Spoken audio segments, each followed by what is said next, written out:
Welcome back, friends. It is time for some Hollywood headlines, and unlike last week, this week's headlines aren't as random. Random, not as random. So, without diving into the full story, because we all get it by now, Taylor Swift and Travis Kelce have officially hit the year mark since Travis publicly hit on Taylor at her Kansas City concert.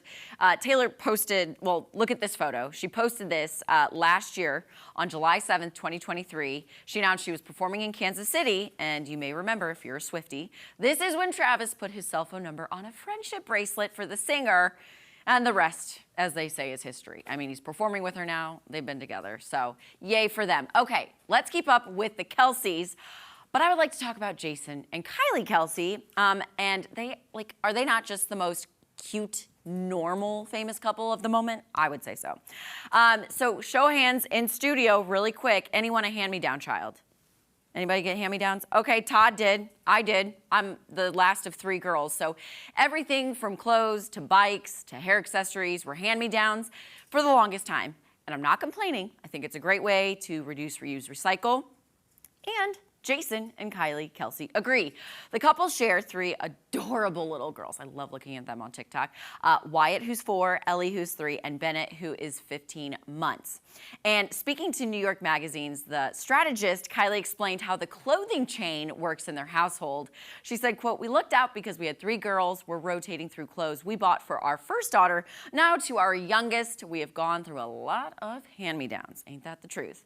And another way Jason and Kylie plan to keep their daughters humble is by keeping their circle of friends and family very close and planning for their future, saying, "We are trying our best to make sure that when they grow up and they turn 16, they will be driving a used vehicle. However, we can't let them have a hand-me-down car at this point. You're not getting Dad's Tesla Cybertruck as your hand-me-down. You will be driving a basic model, hopefully having to roll the windows down with a crank." Now that is even like my time, like in the 90s.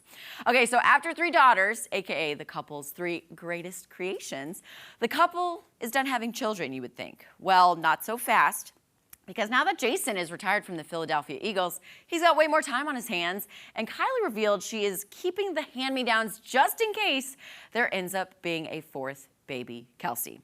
They say 3rd time's the charm, but maybe the 4th time is really the charm. We will wait and see what happens. Okay, so in not so great news for fans of the hit sitcom Modern Family, I being one of them, it pains me to say that one of the most likable characters from the show is not the nicest in real life. And unfortunately, I'm talking about Kansas City native Eric Stonestreet, who played Cameron Tucker on the sitcom. You know, sweet, lovable, adorable Cam. Well, it's been revealed by podcast host Taylor Strecker that Stonestreet was, quote, "the worst guest she ever had on her podcast, Taste of Taylor." Here's the kicker. The reason for her harsh criticism of Stonestreet is all due to some sort of medicine advertising mix-up on her podcast. And while speaking to Summer House star Paige DeSorbo, Taylor revealed why Stonestreet was the worst guest she had on her podcast. Take a listen. Who is the worst guest you've ever had on your podcast? Eric Stonestreet. Who the heck is that? He's from Modern Family. Nasty. Wait. I'm sorry. Did I just ruin your life? Kind of. So he was coming, I thought, to promote Modern Family. Yeah. Turns out he was there to promote not Peptid AC, not Tums. What's the pink one? Pepto-Bismol. Oh, get him out of here. He said to me, and I quote, "Somebody didn't do their homework." And I said, "I'm sorry. Am I getting paid by Pepto-Bismol?" No. The answer is no. So that's your job to figure out. That's Okay, so here's the thing.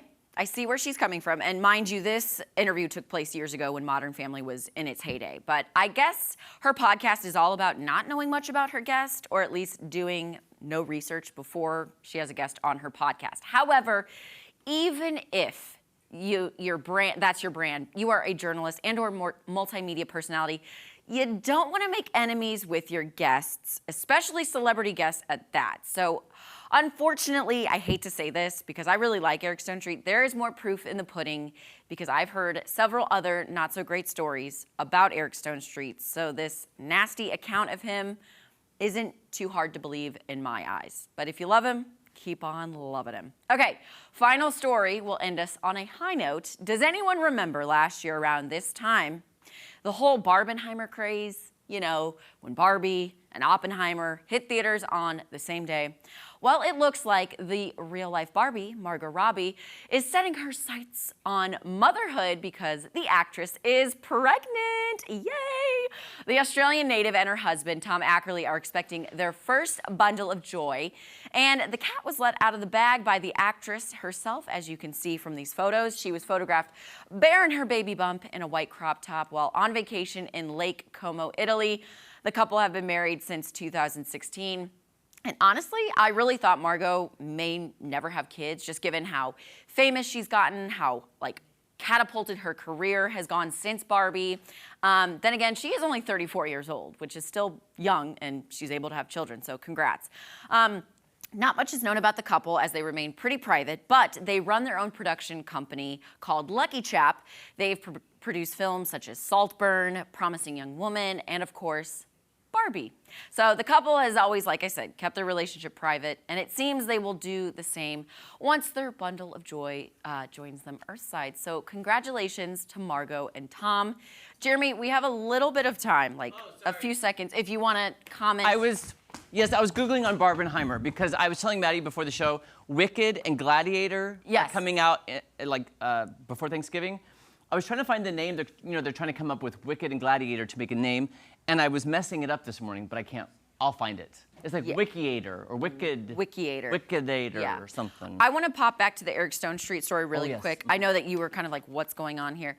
I've heard other accounts that he's rude. But I think her account of the whole Pepto-Bismol thing, she has a point. She's not getting paid by Pepto. I get that. But also for him to act that way, I guess, it's kind of like, you should know why I'm here on your show. I don't know. Wait, I see was both she? sides. Okay, can I have a confusing question then? Yes. Was he there to plug Pepto? Yes, that's the thing. He was on the show okay. to plug Pepto, and she was thinking Modern Family. So that's her fault for not. That's her fault. If he's there to specifically talk about something. Yes. Like when we interview guests on the show, we said, what are their talking points? Yes. What do they want to talk about so we know what to ask? Yes. If he's there specifically for to Pepto. talk about Pepto and he's getting paid, then you as the host should know. So, and we don't know his real personality in real life. He's not Cam. He could have a very dry sense of humor. Yes. He could be totally opposite. So we're like, that's his personality, so you can't blame him for that. Yeah, I see both sides. So you guys make your decisions at home. But that is your Hollywood news for today. We'll be back right after this. More fun to come.